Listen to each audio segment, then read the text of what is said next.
Viewers, বর্তমানে অবস্থান করছে শ্রীরামপুরের কাঠের ব্রিজে।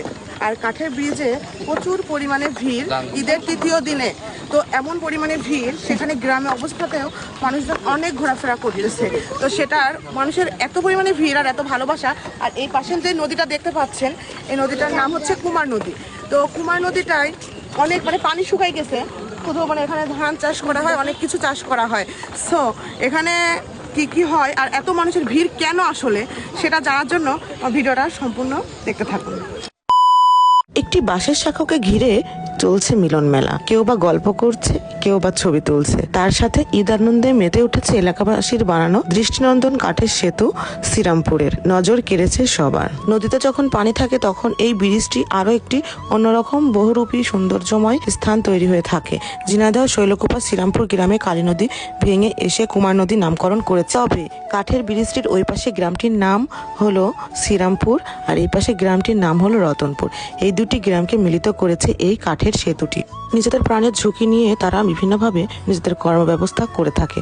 ঈদ হলেও তাদের কর্ম কখনো থেমে থাকে নাই। আর এখানে এসে বিভিন্ন পর্যটকরা কেমন কি আচরণ করে এবং এলাকাবাসীর মুখ থেকে আপনারা কিছু কথা শুনুন।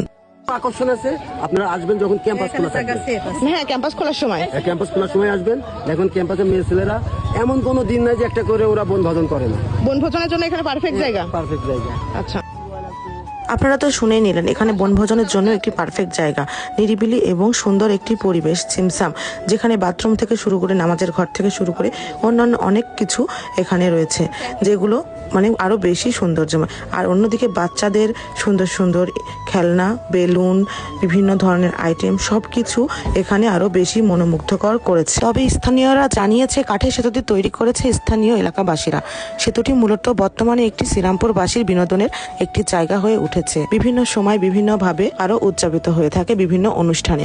এবার যেমন ঈদ উল ফিতর উপলক্ষে চারিদিক যেন মনোমুগ্ধকর পরিবেশ।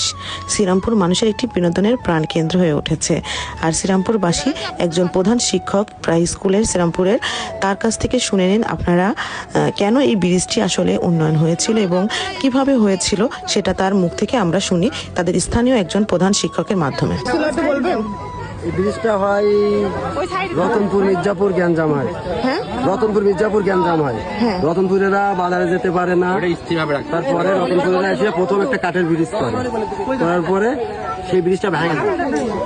সরকার থেকে এটা করে দিয়েছে। সরকার থেকে এটা করেছে, ইসের করা হয় না, বড় হয়েছে ব্রিজটা, এমনি কাঠের ব্রিজ করে দিয়েছে। এমনি অন্য অন্য ব্রিজ হলে আপনাদের জন্য ভালো নয়? আমাদের তো সবার জন্য ভালো। সবার জন্য হলে এই পাশে একটা গ্রাম আছে, একটা গ্রাম আছে উপরে। আপনারা এখান থেকে